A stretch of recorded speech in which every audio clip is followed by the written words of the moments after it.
was scrolling on YouTube one day when I saw that Brackies had a game jam, and it just started. Wait, I have to join that.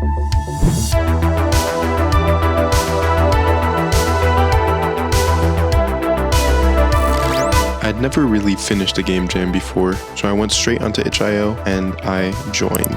And then around about 2 seconds later, I realized I gotta make a game. I've entered 3 game jams before, and only one of them I've actually made a game. You could say it was a game. Drinks all around.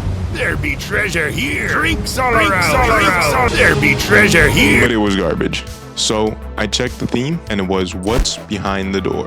So what is behind the door? Well, that's for us to figure out. After some brainstorming, I remembered something. The classic, are there more doors or wheels question. And using that, I was able to come up with a story that I thought was pretty interesting. Now that I got the story figured out, I can pick a genre for my game. And I decided on a roguelike, since I'd never made one before. And this is what I got done on the first day. Started off with basic movement and aiming. Shortly after, I was able to get it to shoot. Well, maybe not that fast.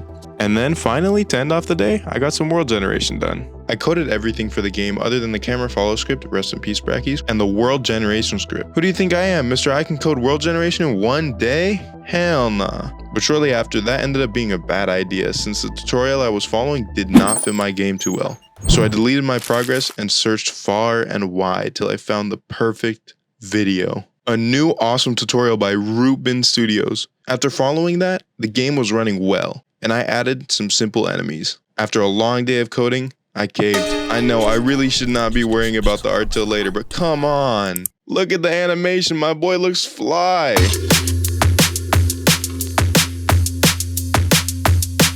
On the third day, I decided on a name for the game, Revenge of the Doors. Now that I have a name, it's time for me to make a main menu.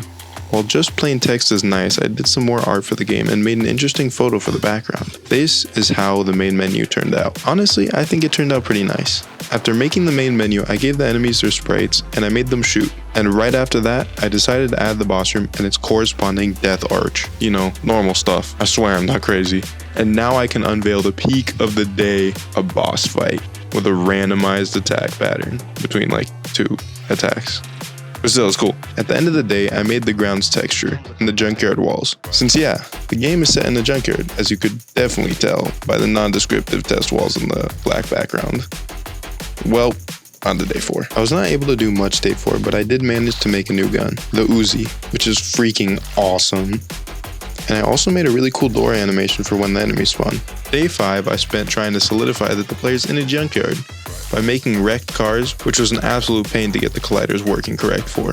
After messing with the code for a while, I had to take a break and make a script for the story since I wanted some voice acting in the game. Shortly after, I made an intro cutscene, and here is how it went. There used to be peace, you know, before it all happened. I mean, do you really think the doors stood a chance? And they say that there is just one door left.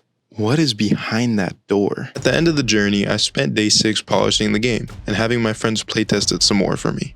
Throughout the making of the entire game, I was making different objects that you can pick up. Whenever you clear a room, there's a chance for one of these objects to spawn. There are 3 different categories: the regular objects, the special objects, and the guns. In the regular objects category, there are fast shoots, which make your player move 2 times faster. There's the heart pickup, which heals you 1 heart. Then there's the mag upgrade, which makes your magazine 2 times larger. Now let's move on to the special items.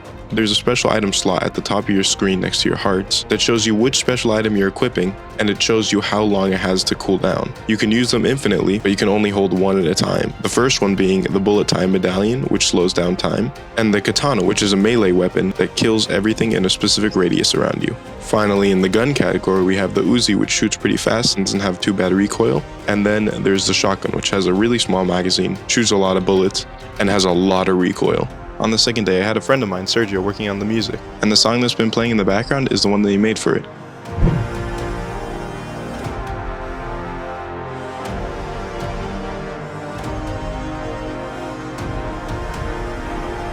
By the end of the day, I had submitted my game 1 day early. So now, for the results. Out of the 800 people who submitted a game, I ended up getting an overall rating of 170th place, with a fun rating of 49th and a graphics rating of 299th. So the takeaway from that is that my next game jam, I should probably spend that extra day working on better art. But honestly, the rating is not that important to me. The main takeaway for me is how awesome the community was. I got so many cool comments from people who loved my game, and that made me feel so welcome and proud of my accomplishment. I recommend playing my game, it's in the link in the description, and also checking out all the cool games that were submitted, because I played a good amount of them and I had a great time and some good laughs. Well anyways, if you liked that video, make sure to hit that like button or subscribe, and most importantly, yeast out, mother truckers.